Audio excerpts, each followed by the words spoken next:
성경 말씀 보겠습니다. 고린도후서 3장 1절부터 6절까지 말씀입니다. 고린도후서 3장 1절부터 6절까지 말씀을 제가 읽어드리겠습니다. 우리가 다시 자천나기를 시작하겠느냐? 우리가 어찌 어떤 사람처럼 추천서를 너희에게 붙이거나 혹은 너희에게 받거나 할 필요가 있느냐? 너희는 우리의 편지라 우리 마음에 쓰고 무사람이 알고 있는 바라. 너희는 우리로 말미암아 나타난 그리스도의 편지니 이는 먹으로 쓴 것이 아니요 오직 살아계신 하나님의 영으로 쓴 것이며 또 돌판에 쓴 것이 아니요 오직 누구의 마음판에 쓴 것이라. 우리가 그리스도로 말미암아 하나님을 향하여 이 같은 확신이 있으니 우리가 무슨 일이든지 우리에게서 난 것 같이 스스로 만족할 것이 아니니 우리의 만족은 오직 하나님으로부터 나느니라. 그가 또한 우리를 새 언약의 일꾼 되기에 만족하게 하셨으니 율법 조문으로 하지 아니하고 오직 영으로 함이니 율법 조문은 죽이는 것이요 영은 살리는 것이니라. 아멘. 우리가 바울 서신을 보면서 자신이 개척한 그 교회에 대해서 편지를 이렇게 보면은 많은 것을 알려주고 싶은 그 마음을 우리가 그 서신서를 통해서 알 수가 있습니다. 사람들이 오늘 여기에 율법 조문이라고 이 성경에 나오지만 오늘 본문에도 나오지만은 사람들은 나타난 기록되어진 율법 조문에 대해서는 어느 정도 사람들이 알고 있습니다.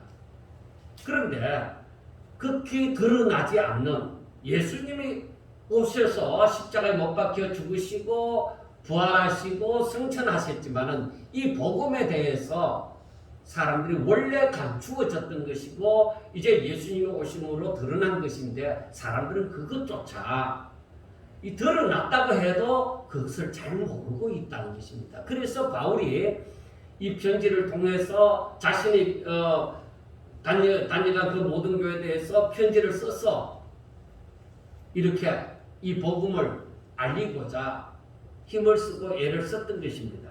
그래서 고린도전서에서도 보면은 나는 너희들이 알기를 원하노니 하고 얘기를 여러 번 반복을 했습니다. 그리고 우리가 지난주에 보았던 고린도후서 2장에 보면은 자신이 얼마나 자기들을 이 고린도 교회 성도들을 사랑하는지 그것도 알아주었으면 좋겠다는 것입니다. 내가 너희들을 너무너무 사랑하기 때문에 이렇게 나의 삶이 이렇게 너희들에게 영향을 끼쳤다 하는 것을 얘기를 하고 있습니다. 그리고 오늘은 자신이 진정 새 언약의 일꾼이라는 것을 말을 하고 있습니다. 그리고 율법과 새 언약, 즉 복음의 그 차별성도 말을 하고 있습니다. 왜냐하면 이 복음에 대해서 알아야만 바울이 말하는 것을 더욱더 믿고 따를 수가 있다는 것입니다.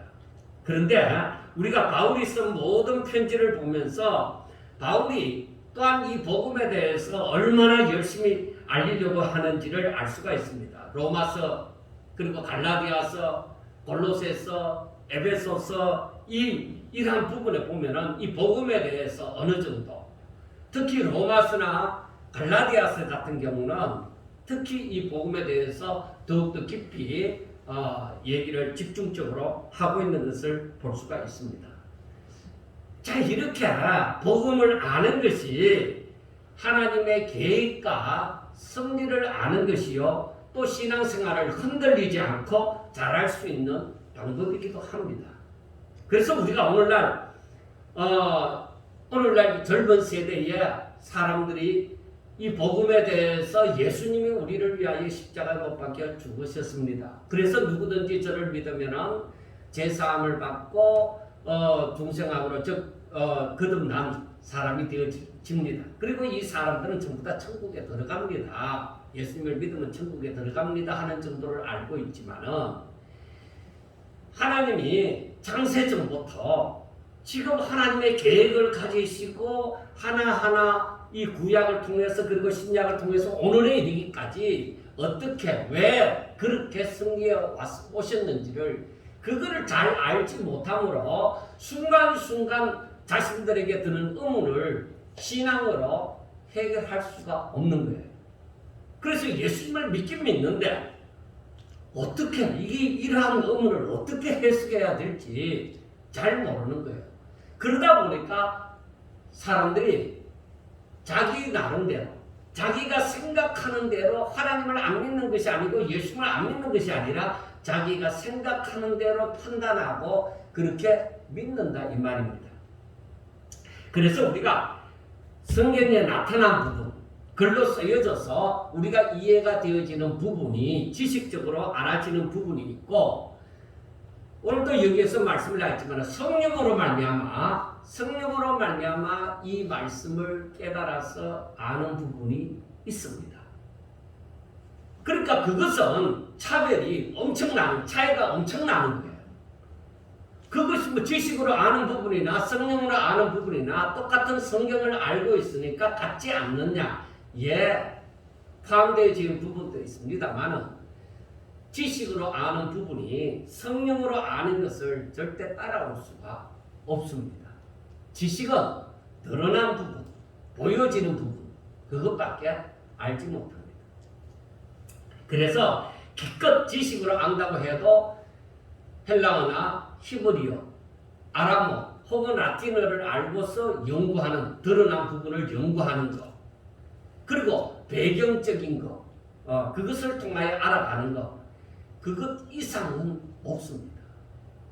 그런데 성령은 하나님께서 나타내어 주시는 부분을, 나타내어 주시는 부분을 이제 그 성령으로 말미암아 알아가기 때문에 지식으로 알지 못하는 것을 더욱더 깊이 깨달아 알게 되어지는 것입니다. 자, 그렇기 때문에 성경을 보면서 깨닫는 것이 무엇이냐?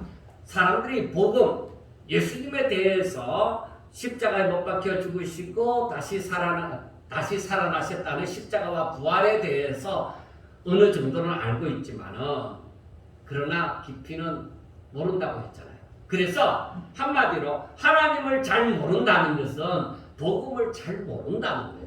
하나님의 계획과 섭리를 잘 알지 못하고서 복음을 제대로 깨닫는다? 그것이 있을 수가 없는 것입니다.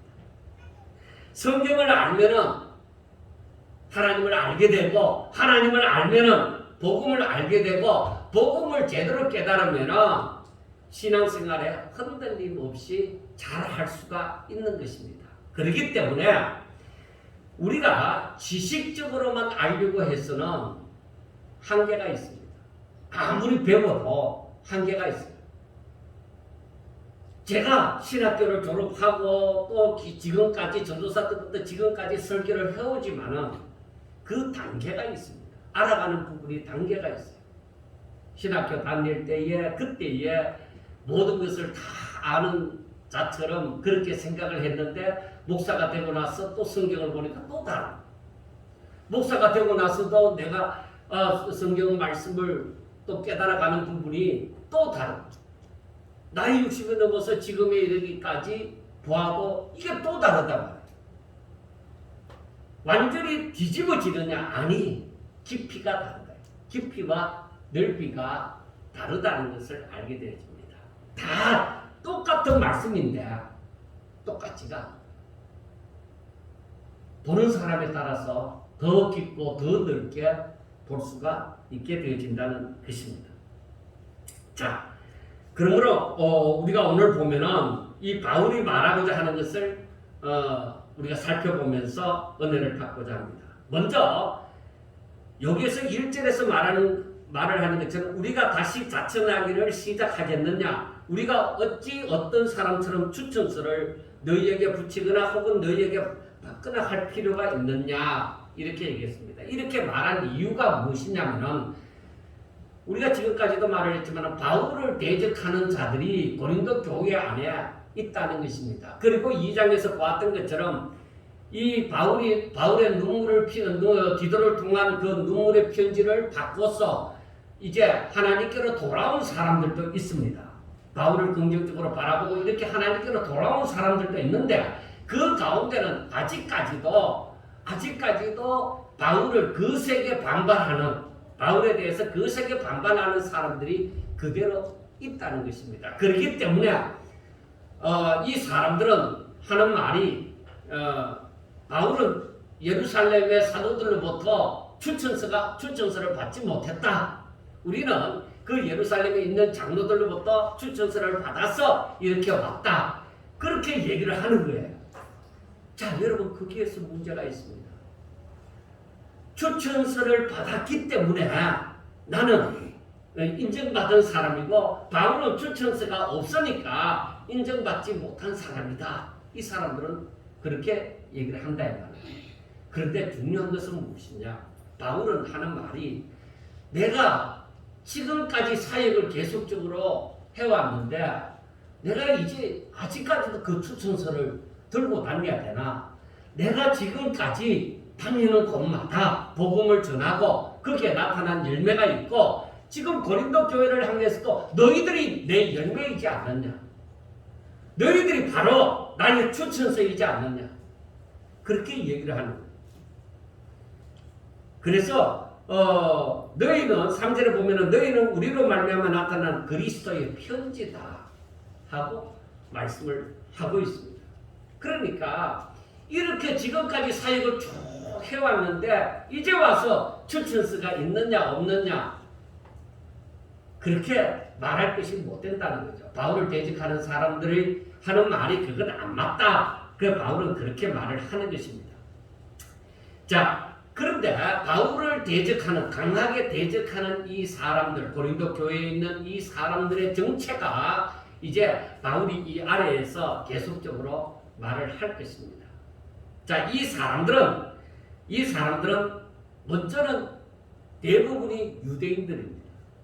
대부분이 유대인들이고 우리가 로마서를 통해서 살펴보았지만은 유대인들의 잘못이 뭐예요? 복음을 두고 생각해 볼 때 유대인들의 잘못이 뭐예요?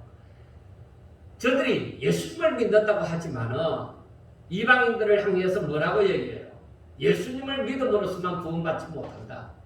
어떻게 구원받는다고요? 할례를 받고 율법을 지켜야만 구원을 받는다.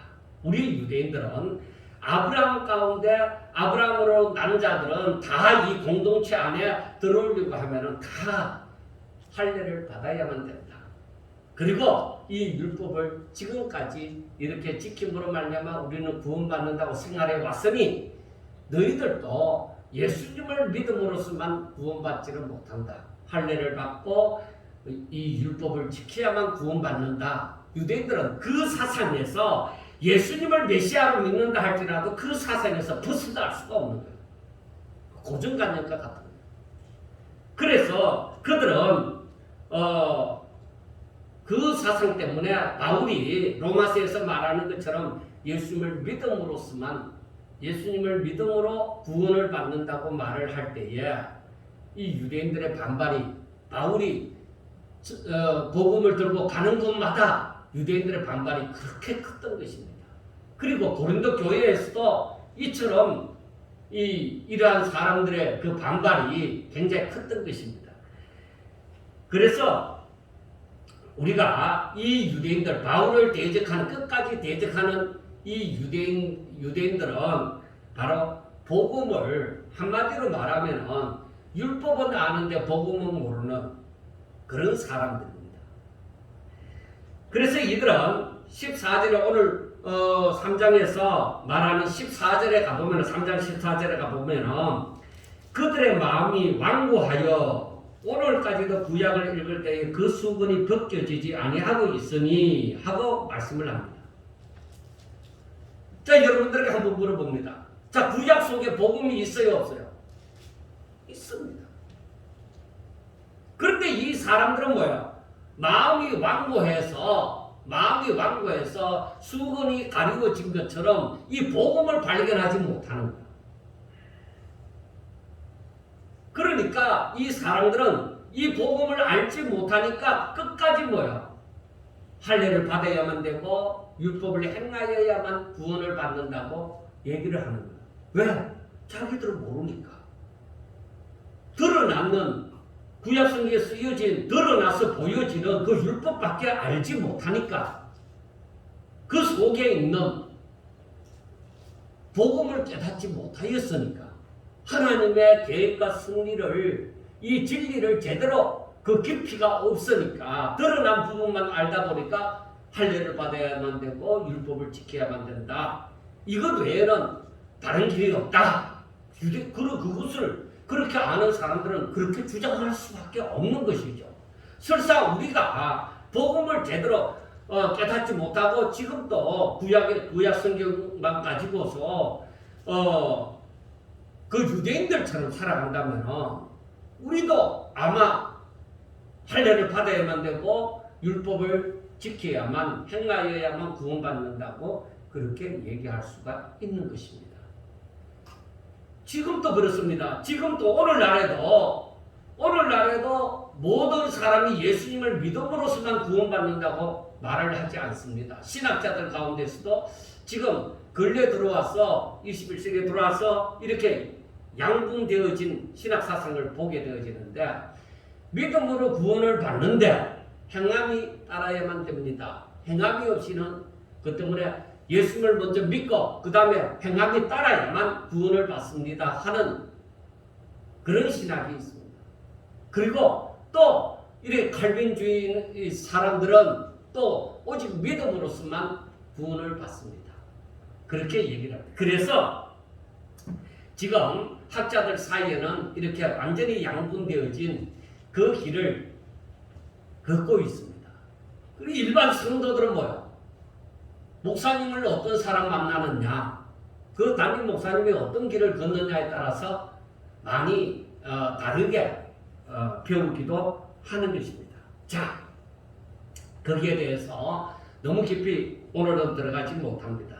자, 그런데 이 유대인들이 구약 속에 있는 그 복음을 발견하지도 못하고 깨닫지도 못하고 쓰여진 그대로 율법 조문 자체만 안다는 것입니다. 그래서 이들에게는 정말로 할례와 율법이 그렇게도 중요한 것입니다. 그런데 더 이상 구약 가운데 있는 예수님을, 즉 복음을 저들은 그 구약 성경을 읽으면서도 저들은 발견하지 못했는데, 이것을 바울이 표현하기를 어떻게 표현을 했느냐? 15절에 보면은 모세의 글을 읽을 때에 수건이 그 마음을 덮었도다, 그렇게 얘기합니다. 그러니까 깨달음이 없다는 거죠. 수건으로 덮어놓은 것처럼 확실하게 이 복음을, 율법 가운데 있는 이 복음을, 구약 성경에 들어가 있는 이 복음을 발견하지를 못한다는 거예요. 그래서 예수님께서 유대인들을 향해서 뭐라고 했어요? 요한복음 5장 39절부터 40절에 보면은 너희가 성경에서 영생을 얻는 줄 생각하고 성경을 연구하거니와 이 성경이 곧 내게 대하여 증언하는 것이니라. 그러나 너희가 영생을 얻기 위하여 내게 오기를 원하지 아니하는도다 하고 말씀을 합니다. 예수님이 분명하게 말씀을 합니다. 이 성경이, 그때는 분명히 구약 성경을 두고 얘기하는데, 이 성경이 내게 대하여 증언하고 있다. 너희가 성경을 통해서 영생을 얻는 줄 알고 그 성경을 연구하지만은 너희들이 나를 발견하지 못한다는 거예요. 그 말은 복음을 너희들이 깨닫지를 못한다는 거예요. 이 유대인들이 얼마나 열심히 성경을 읽고 연구하는지 모릅니다. 그런데 그들의 상태가 어떻다고요? 수건을 덮어놓은 것 같다. 그래서 예수님을 발견할 수가 없는 것입니다. 그래서 유대인들은 자기들이 아는 부분까지만 믿습니다. 자기들이 받아들이고 싶은 부분만 받아들입니다. 이것을 우리가 아집이라고 얘기도 하는데, 유대인들은 자신들의 아집에서 벗어나지를 못하고 바울이 사역하는 그 당시 신약시대에, 그 바울이 사역하는 시대에도 예수님을 믿는다고 하면서도 유대인들은 그 아집에서, 그 선입견에서 벗어나지 못하니까 믿음에 진전이 없습니다. 오늘날의 성도들도 마찬가지입니다. 어떤 아집에 사로잡혀 있는 사람들, 잘못된 선입견을 갖고 있는 사람들은, 그 사람들은 더 이상 신앙이 자라지 않는 경우가 많습니다. 그러므로 이들은 할례와 율법으로서가 아닌 믿음으로 구원을 받는다고 하는 것을 저들은 이해를 할 수가 없는 것이죠. 그러니까 받아들일 수가 없는 것이죠. 그러니까 믿음으로서 구원을 받는다고 하는 그 바울의 사역을 죽으라고 반대를 하고 저 바울과 같은 자는 이단자다. 그러니까 바울을 죽이라고 그렇게 열심을 내는 거예요. 저들의 열심이 하나님을 향한 열심이라고 저들은 생각을 하는 것입니다. 그런데 저들은 뭐예요? 올바른 지식 가운데서 하지 않았으니 하나님의 의를 이루지 못한다고 로마서 10장에 말씀을 하는 것입니다. 고린도 교회에서도 마찬가지입니다. 이와 같은 율법주의자들이 바울과 같은 이 전도자들을 믿음으로서만 구원받는다는 이 사람들을 받아들일 수가 없기 때문에 죽으라고 반대를 하는 거예요. 바울을 대적하는 거예요. 바울은 고린도후서 3장에서 하나님께서 자신의 계획 가운데서 승리하여 가시는 것을 조금은 언급을 합니다. 먼저 성령의 역사로 말미암아서 우리 마음판에 부정할 수 없는 증거를 기록하셨다. 그래서 이것을 신약에서는 뭐라고 얘기하느냐? 성령으로 인치셨다. 그렇게 말씀을 하는 거죠. 성령으로 인치셨다. 그래서 이 사람들은 돌판에 기록한 것도 아니고 먹으로 쓴 것도 아니니까 일시적으로만 보여지는 것이 아니라 만판에 성령께서 만판에다가 기록했기 때문에 이건 영원한 것이다 이 말이에요. 그래서 만판에 기록해 나왔기 때문에 자신이 돌이켜서 자기 마음을 살펴볼 때마다 뭐야? 하나님을 부정할 수가 없는 거야. 나를 위해서 십자가에 못 박혀 죽으시고 다시 살아나신 예수님을 부정할래야 부정할 수가 없는 거예요. 그래서 성령으로 인침을 받은 사람들은 설사 자신의 욕심을 따라서 세상을 따라 살아가다가도 자신의 그 마음을 돌이켜 볼 때에 내가 하나님을 부인할 수 없는 예수님이 나를 위해서 이 땅에 오신 것을 부인할 수 없는 증거를 자신이 갖고 있다는 것을 알게 되어집니다. 그래서 그것을 사람들이 구원의 확신이라고도 말을 하는 것입니다. 어떤 사람은 그 구원의 확신을 방언을 받았느냐 안 받았느냐 하고 그렇게 얘기하지만 그것은 아닙니다. 오히려 성령의 인침이 성령으로 내 마음판에 기록한 그 부분이 바로 나에게 확실한 구원의 확신을 가져다 주는 것입니다. 자, 우리가 이렇게 사람들이 하나님을 향한 확신을 가지는 것은 바로 이건 오직 성령의 역사입니다. 자신이 노력함으로 말미암아 그 구원의 확신을 갖는 것이 아니라 이것은 성령이 나에게 인을 치셨기 때문에 내가 부정할 수 없는 것입니다. 그래서 여기에서 보면은 바울이 하는 말이 자신이 새 언약의 일꾼이 되어지는 것은 내가 잘났기 때문에 내가 열심히 했기 때문에 새 언약의 일꾼이라는 확신을 가지고 자신감 있게 가는 것이 아니다. 우리가 새 언약의 일꾼이 되어지는 것은 오직 하나님의 은혜, 하나님이 하셔요.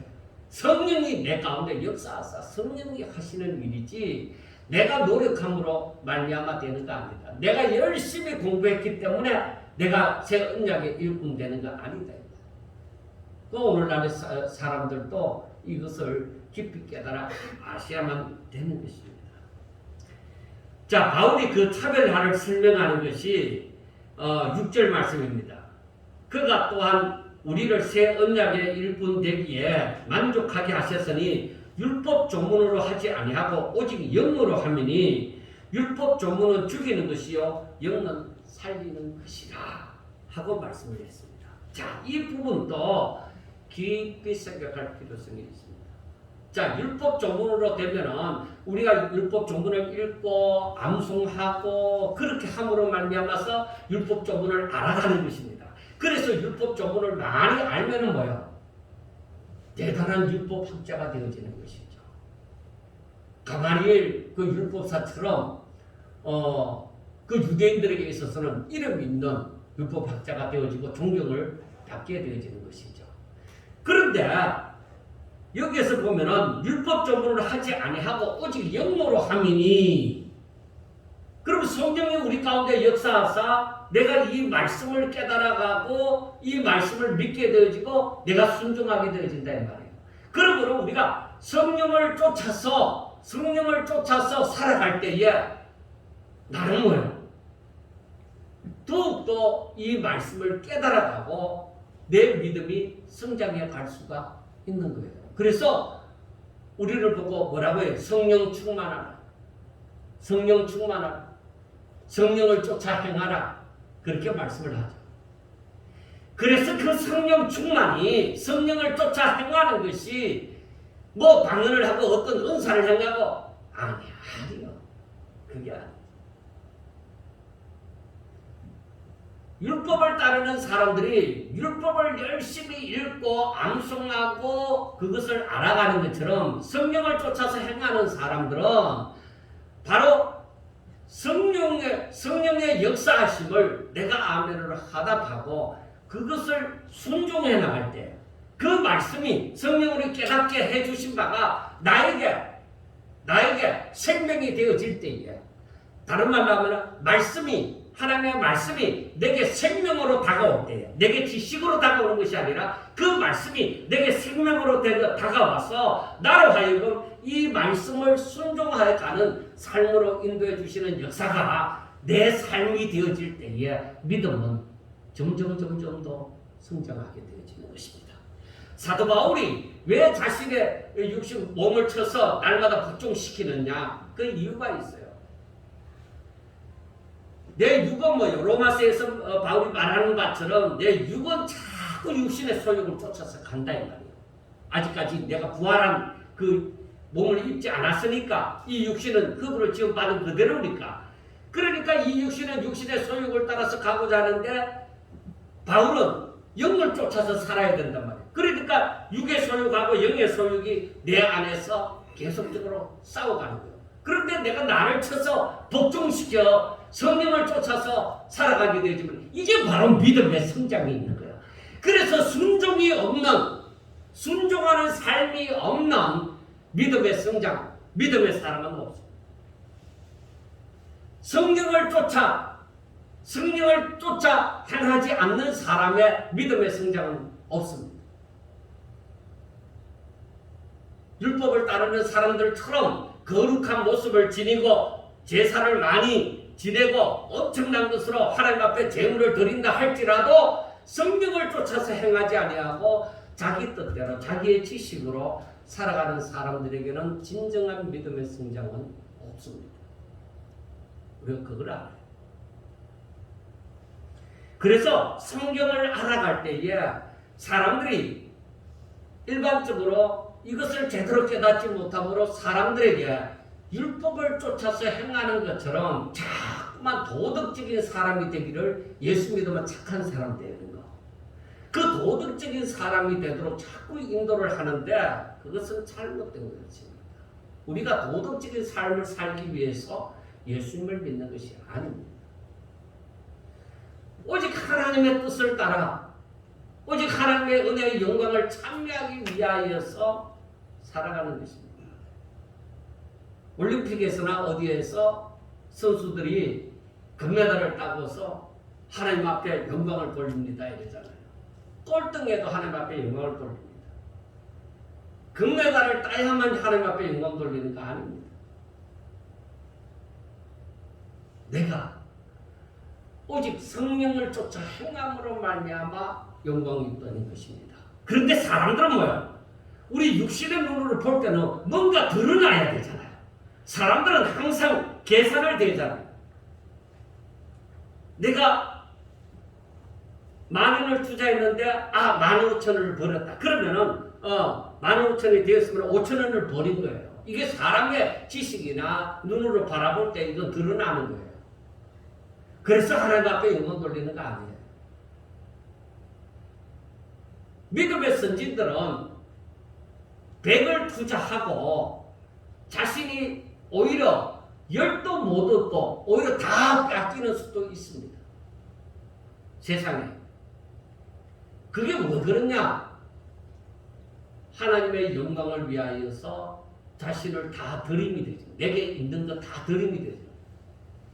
예수님이 자신을 온전히 드렸습니다.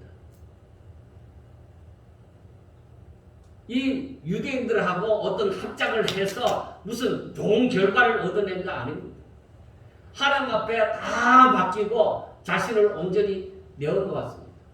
우리들의 삶도 마찬가지입니다. 하나님의 뜻을 위하여 하나님의 그 계획하심이 이루어지도록 우리가 거기에 쓰임받기 위하여서 그 계획을 따라 그 승리하심을 따라서 내 자신을 온전히 드리는 것.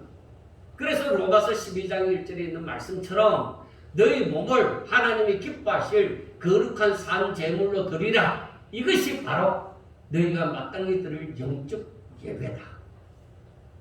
그래서 우리가 어쩌면은 아직까지 우리가 잘못 알고 살아옴으로써 내 신앙생활이 정말 잘못 생활해 왔을 수도 너무나도 많이 있는 것입니다. 그래서 사람들은 항상 뭐요? 헷갈리는 이유가 한편에서는 이렇게 들었고 다른 편에서는 저렇게 들었고 하다 보니까 성도들이 헷갈릴 수가 있습니다. 그러나 항상 저와 여러분들이 우리 개개인에게도 성령이 역사하니 하나님의 말씀을 자꾸 읽고 묵상하셔야만 됩니다. 성령이 우리 가운데에도 역사하십니다. 목사님들에게만 역사하는 것이 아니라 우리 가운데도 역사합니다. 그래서 우리가 성령을 쫓아 온전히 행할 때에 내 고집을 따라 행하는 것이 아니라 내 생각을 따라서 판단하는 것이 아니라 성령을 쫓아 내가 행할 때 성령이 우리를 바른 길을 깨닫게 하여 주실 것을 믿습니다. 그래서 우리는 항상 성령을 의지하면서 살아가는 것입니다. 자, 우리가 율법을 많이 알고 있다고 해도 율법을 많이 알고 있다고 할지라도 무슨 짓을 하면은 벌을 받고 무슨 짓을 하면은 무슨 벌을 받는다고 안다고 할지라도 율법을 많이 안다고 해서 저들이 살리는 법을 알지는 못합니다.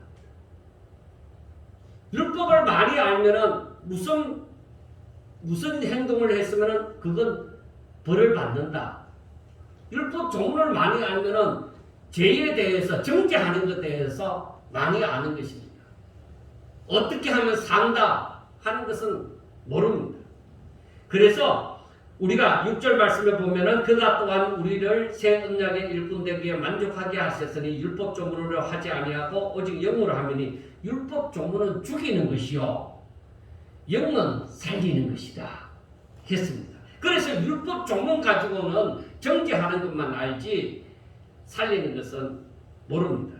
자, 그런데 바울을 대적하는 사람들이 그러므로 아무리 율법에 능통하다고 할지라도 정죄만 알고 있습니다. 그래서 당신 그런 죄 지으면 안 됩니다. 그런 죄 지으면 어떤 벌을 받습니다.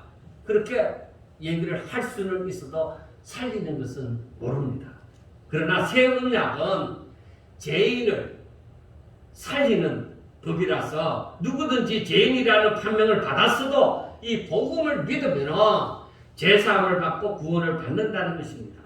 그래서 율법 조문은 죄를 지은 사람을 정죄하는 것이요 새 언약 즉 복음은 죄인을 살리는 것입니다. 이것을 바울을 대적하는 자들이 그리고 성도들이 이것을 제대로 알고 있지 못하므로 바울이 답답한 심정으로 이것을 그 고린도 교회 성도들에게 알리고자 하는 것입니다. 자, 그러면은 오늘날에도 많은 사람들이 그런 생각을 하고 있지만은 오늘날에 율법 조문이 필요 없느냐? 그건 아닙니다. 우리가 아셔야 돼요. 모세의 글을 읽음으로 얼마든지 이 복음을 발견할 수가 있습니다. 구약의 믿음의 선진들이 얼마든지 예수님을 발견하고 믿었습니다. 어떤 사람들은 오늘날에 어떤 사람들은 예수님에 대하여 말씀하고 있는 드러나게 말씀하고 있는 우리들이 많이 사용하는 부분 이사야 53장이나 또 예수님의 탄생에 예고하는 미가서나 이런 몇 군데를 들어서 구약도 예수님에 대해서 얘기를 하고 있다고 합니다. 그렇게 가르치면 율법 조문을 알아가는 사람이랑 그것 비슷합니다. 구약 성경에 메시아를 얘기하고 있는 언급하고 있는 부분이 있어도 그 부분만 언급하고 있는 것이 아니라 성경에서 예수님이 말씀하셨던 것처럼 그 구약 성경이 뭐예요? 예수님에 대해서 다 말을 하고 있는 거예요. 제 자신도 이 부분에 대해서 이해를 할 수 없어서 참 고민을 많이 했습니다. 어디에서 예수님을 볼 수가 있는가? 구약 성경은 어디에서? 특별한 몇 군데를 제외하고는 어디에서 볼 수가 있느냐? 하다못해 언급하다가 안 되니까 나중에는 어디에까지 가느냐면 다니엘의 세 친구가 풀무불에 들어갔을 때 세 사람을 던져 넣었는데 그 안에 네 사람이 있다. 그래서 그 중 한 분이 예수님이다. 그렇게 또 말을 합니다. 그리고 또 아브라함을 찾아왔던 사람들 그 가운데 천사들 가운데 한 사람이 예수님이다. 그렇게 얘기를 합니다. 여러분 억지로 그렇게 예수님을 찾지 않아도 구약 성경 전체에 예수님 없이 그 말이 되어지고 있는 말씀이 없다 이 말이에요. 그래서 바울이 정말로 안타까운 마음을 가지는 거예요. 자, 우리가 생각해 봅시다. 이사야 53장이 기록되어지기도 전에 믿음의 조상 아브라함은 예수님을 알았습니다. 그래서 요한복음 8장 56절부터 58절 사이에 보면은 예수님께서 말씀을 합니다. 너희 조상 아브라함은 나의 때 볼 것을 즐거워하다가 보고 기뻐하였느니라. 유대인들이 이르되 내가 나이 50세도 못 되었는데 아브라함을 보았느냐? 예수께서 이르시되 진실로 진실로 너희에게 이르노니 아브라함이 나기 전부터 내가 있느니라 하고 말씀합니다. 그러니까 우리 사람들이 드러나는 성경을 통해서 드러나는 율법 조문을 통해서 예수님을 드러난 부분만 알고자 해서는 예수님을 발견할 수가 없는 것이죠. 그래서 오직 성령으로 말미암아 이 하나님이 어떻게 이 가운데서 예수님이 이 가운데 존재하고 이 말씀이 이루어지는지 알게 되어집니다. 그게 바로 무엇이냐? 성령으로 말미암아 눈을 떠진다고 해서 영안이라고 얘기하죠. 영적인 눈이 떠진다. 그런데 그 부분을 또 너무 넘치게 지나가는 사람들은 모든 성경을 이상하게 영리하는 말씀을 그대로 또 믿지 못하고 또 이상하게 또 해석하는 그런 사람들도 있기는 합니다. 여러분들이요. 그래서 우리가 지금 알고 있거나 눈에 보이는 것이 전부가 아니라는 것을 아셔야 됩니다. 우리가 진정 알고 있거나 눈에 보이는 것은 지금 아주 적은 부분입니다. 그래서 바울이 하는 말이 바울은 삼층천에 대해서 말을 하고 싶어도 그 부분에 대해서 말을 언급을 하지 않았잖아요. 왜 그랬을까요? 말을 해도 모를까요? 그래서 바울은 이 모든 사실을 깨닫고 알고 나서 너무나도 답답하잖아요. 그래서 에베소서 1장 17절에 이렇게 얘기합니다. 우리 주 예수 그리스도의 하나님 영광의 아버지께서 지혜와 계시의 영을 너희에게 주사 하나님을 알게 하시고 너희 마음의 눈을 밝히사 그의 부르심의 소망이 무엇이며 성도 안에서 그 기업의 영광의 풍성함이 무엇이며 그의 힘의 위력으로 역사하심을 따라 믿는 우리에게 베푸신 능력의 지극히 크심이 어떠한 것을 너희로 알게 하시기를 구하노라. 하나님, 이 에베소 교회 성도들에게도 이 깊은 영적인 의미를 깨닫게 해주세요. 하나님에 대해서 알게 해주세요. 하고 기도합니다. 그래 여기에서 바울이 하는 말이 지혜와 계시의 영을 즉 성령을 너희에게 주사. 그래서 하나님을 알게 하고 너희 마음의 눈, 육의 눈이 아니라 마음의 눈을 밝히사 그 부르심의 소망이 무엇이고 능력이 무엇인지를 알기를 원하노라 하고 말씀을 합니다. 그래 이 세계가 있다 이 말이에요. 지금 우리 인간적인 지식으로나 육의 눈으로 보여지고 지식으로 깨닫는 그렇게 아는 부분 이상 오직 성경은 하나님의 모든 것이라도 통달하신다고 했는데 그 성령으로 말미암아 더욱더 깊이 그 하나님의 나라를 알아가는 그 세계가 있다는 거예요. 그리고 그뿐만 에베소서 1장에 뿐만 아니라 3장에 가서도 또 한 번 이런 기도를 합니다. 3장 14절부터 19절을 보면은 이러므로 내가 하늘과 땅에 있는 각종 속에게 이름을 주신 아버지 앞에 무릎을 꿇고 비노니 그의 영광의 풍성함을 따라 그의 성령으로 말미암아 너희 속사람으로 능력으로 강하게 하시오며 믿음으로 말미암아 그리스도께서 너희 마음에 계시게 하시었고 너희가 사랑 가운데서 뿌리가 박히고 터가 굳어져서 너희 모든 성도와 함께 지식에 넘치는 그리스도의 사랑을 알고 그 너비와 길이와 높이가 어떠함을 깨달아 하나님의 모든 충만하신 것으로 너희에게 충만하게 하시기를 바라노라. 그의 넓이와 길이와 높이가 어떠함을 깨달아. 그래서 우리 유한한 존재가 이 무한하신 하나님을 알아가는 데는 끝이 없어요. 그래서 성령으로 말미암아 믿음으로 너희들이 이 하나님을 더욱더 넓게 더욱더 높이 깊이 이렇게 알기를 원한다고 말씀을 합니다. 자, 이렇게 바울은 성도들이 하나님을 알기를 구하였습니다.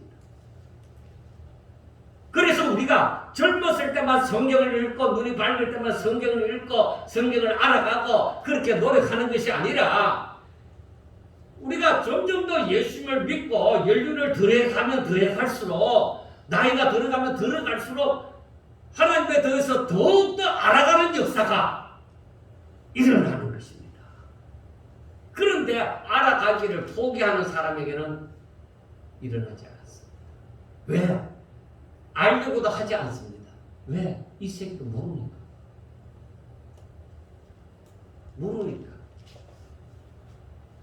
공부했는 거, 신학교에서 공부했는 거, 그리고 책을 통해서 조금 알았는 거, 그거 이상은 모르니까 더 이상 깊이 들어갈 수가 없는 거예요. 자, 그러면 이 하나님 나라의 넓이와 길이와 높이가 자기가 무슨 꿈을 꾸다가 꿈속에서 아니면 기도하다가 환상 가운데서 알아가는 그거 아닙니다. 그런 게 바로 신비주의자들이 되는 거예요. 그런 거 아닙니다. 성령은 진리의 영이시기 때문에 하나님의 말씀에서 빗나가지 않습니다. 그래서 이 성경을 깨달은 사람들이 모든 창세기서부터 계시록 이르기까지 모든 성경이 거미줄같이 다 당기면 다 딸려오는 것처럼 다 연관이 되어져 있고 하나님께서 왜 이런 일을 행하시고 이런 말씀을 하셨고 이런 명령을 하셨는지 술술술술술 풀려가는. 그러니까 알아가는 성령을 따라서 행하고 성령과 함께 하는 사람들은 알아가면 알아갈수록 순종하면 순종할수록 더욱더 이것이 알아가는 깊이가 더 놀라운 거예요. 그래서 하나님 앞에 엎드릴 수밖에 없고 겸손해질 수밖에 없고 정말 예수님을 닮아서 겸손과 온유를 점점 더 배워갈 수밖에 없는 것입니다. 그래서 바울은 이렇게 성도들이 하나님 알기를 구하였는데 하나님의 계획과 섭리를 알고서 이제 복음을 깨닫다 보면은 복음만 딱 따로 떼어져서 아는 것이 아니라 전체적인 하나님의 계획과 섭리를 알고 그 가운데 있는 이 중심인 이 복음의 중심은 또 예수님이잖아요. 그렇게 알아가다 보면은 성경 속에서 하나님이 왜 그렇게 역사하셨는지 그걸 알아가는 거예요. 어떤 역사를 배워서가 아니에요. 하나님이 왜 그렇게 움직이셨는지를 알게 되어지는, 눈이 떠지는 역사가 일어나요. 그래서 이것은 성령으로 말미암아 영이신 하나님의 역사를, 하나님의 나라를 보는 거죠. 이러한 일이 있기 위해서는 사도 바울이 말한 것처럼 예수 그리스도 안에 들어와야 돼요. 이게 무슨 말인지 압니까? 내가 예수를 믿잖아. 믿으면 되지. 아니. 예수 그리스도 안에 들어와. 너희들이 오직 예수 그리스도와 하나가 되어진다. 우리가 그래서 하나님의 말씀을 따라 순종하고 더욱더 하나님의 말씀을 쫓아서 행하는, 그 하나님의 뜻을 따라서 행하는, 그래서 마태복음 16장 24절과 25절 말씀을 꼭 기억하고 명심하고 살아라 하잖아요. 자기를 부인하고 자기 십자가를 지고 주를 위하여 몸을 드리는 사람. 그리고 로마서 12장 1절처럼 너희 몸을 하나님의 기뻐하시는 산제물로 드리는 거죠. 요한복음 15장 7절에 있는 말씀처럼 너희가 내 안에, 내가 너희 안에 그하면 무엇이든지 원하는 대로 구하라. 그리하면 이루리라는 말씀처럼. 그게 다 연관이 있다. 이유가 있다. 그런데 우리 성도들이라도 이것을 깨달아가고 이것이 자신에게 생명이 되어져서 이것이 내 안에서, 다른 데서 일어나는 걸 구경하는 것이 아니라 내가 예수 안에 들어가서 이 말씀이 내 안에 생명이 되어지고 이 생명의 역사가 꿈틀꿈틀 거리고 일어나는 것. 어머니들이 아기를 배에 잉태하고 있으면서 아이가 발을 차는 것을 이래 느끼는 것처럼 그 생명의 역사가 움직여지는 것을 느껴질 때에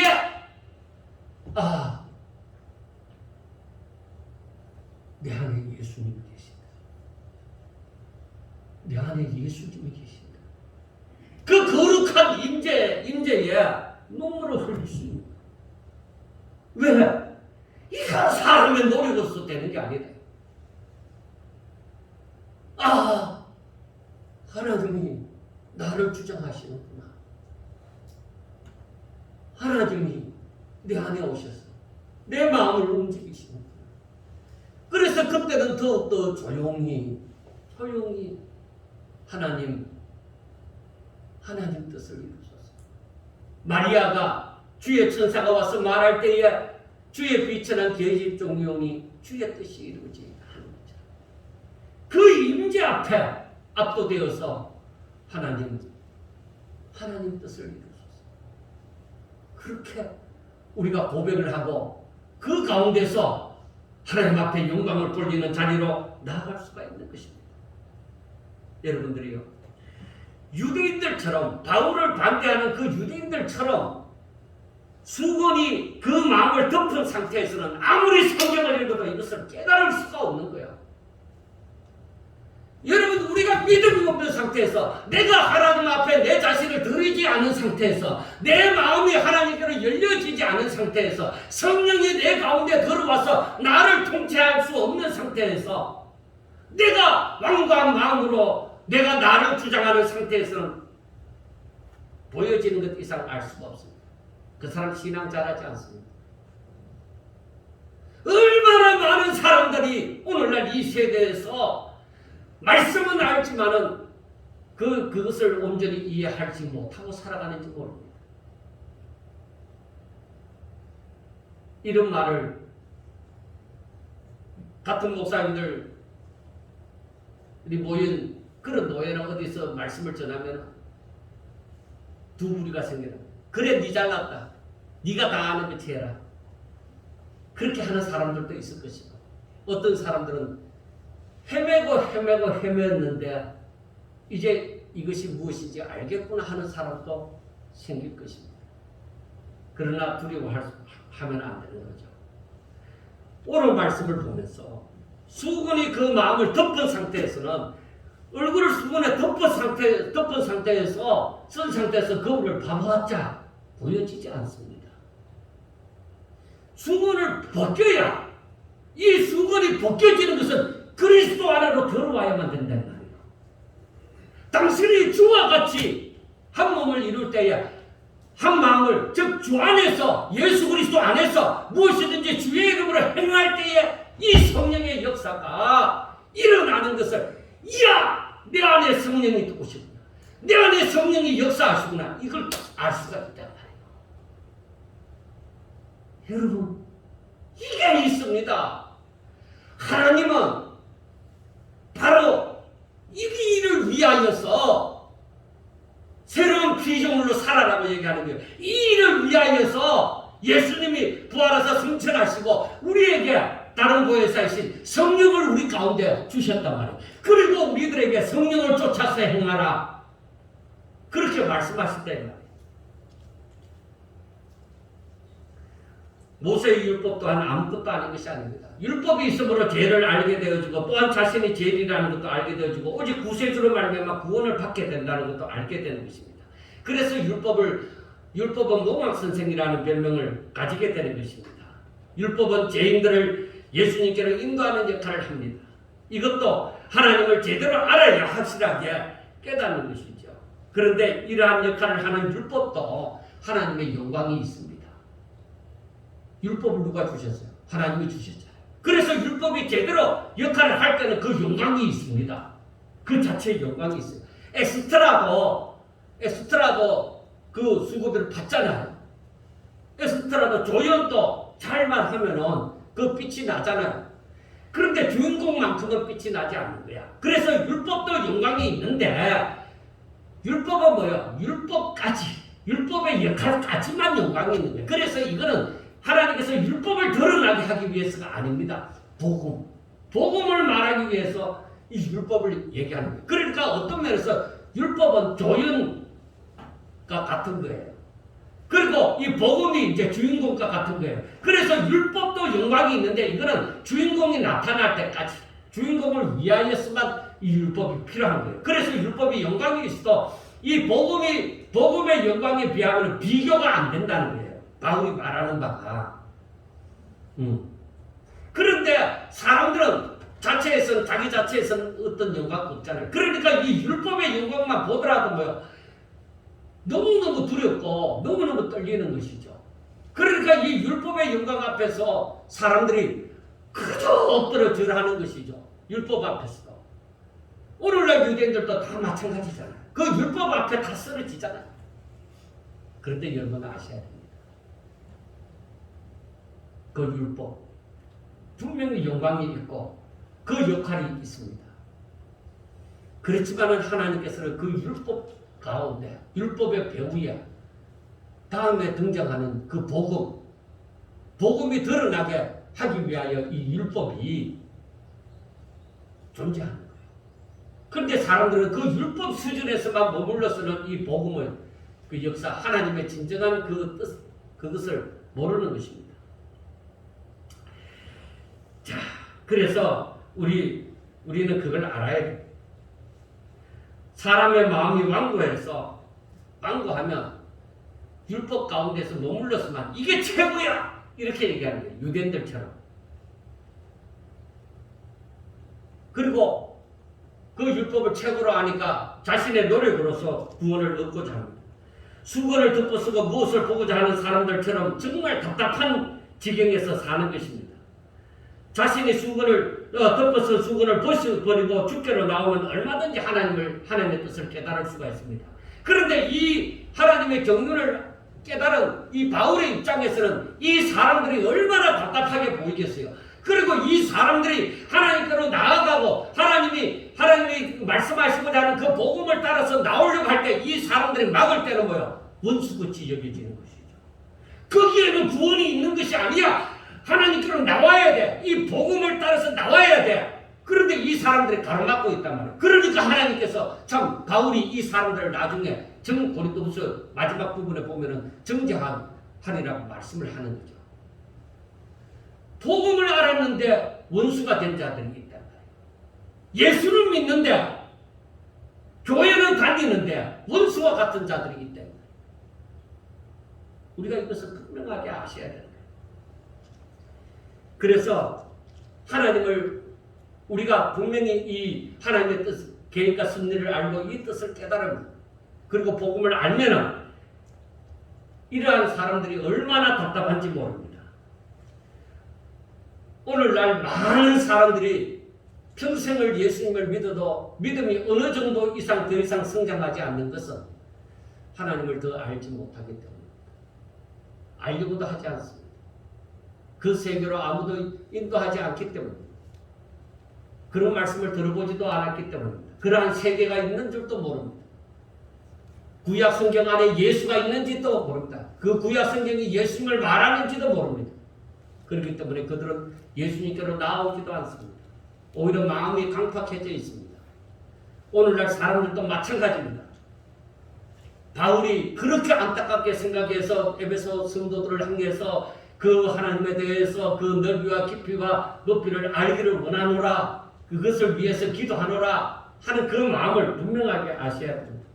만약에 우리가 알지 못하면은, 이 하나님을 제대로 알지 못하면은 귀가 있어도 기부거리고 않습니다.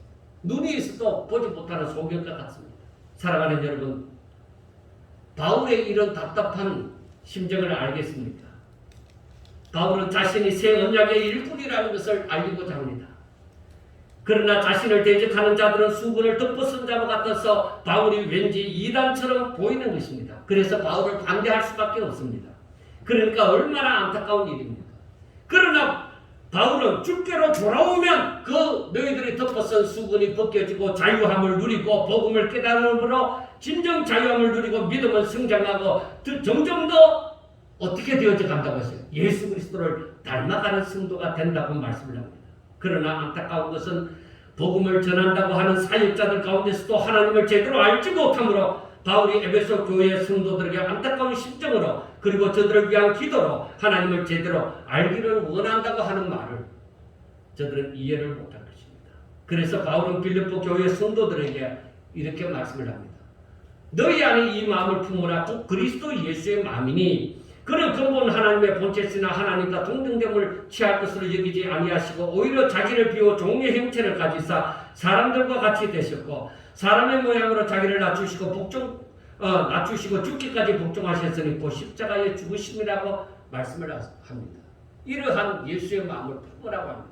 주의 뜻을 알기 위하여서, 오직 하나님의 뜻대로 살기 위하여서, 정말로 하나님의 그 나라를 더욱더 알기 위하여 자신을 쳐서 하나님의 말씀에 복종시키고 오직 성령을 쫓아서 행하고자 하는, 정말로 하나님을 제대로 알고 복음을 제대로 깨달아 마지막 때에 꼭 이 어두운 세상에 하나님의 일꾼으로, 새 언약의 일꾼으로 쓰임받는 저와 여러분들이 되시기를 주의 이름으로 축원합니다.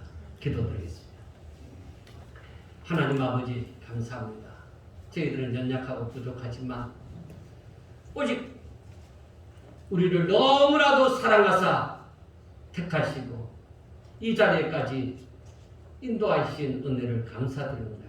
그리고 그 하나님을 믿습니다. 하나님, 이 마지막 때에 저희들이 정신 차려서 하나님을 믿고 성령의 인도함을 따라서 오직 하나님의 뜻을 위하여 하나님의 말씀에 순종하는 삶을 살아가므로 이 마지막 때에 하나님의 새 언약의 일꾼으로 쓰임받을 수 있기를 원합니다. 하나님 축복하옵소서. 예수님 이름으로 감사하며 기도드리옵나이다.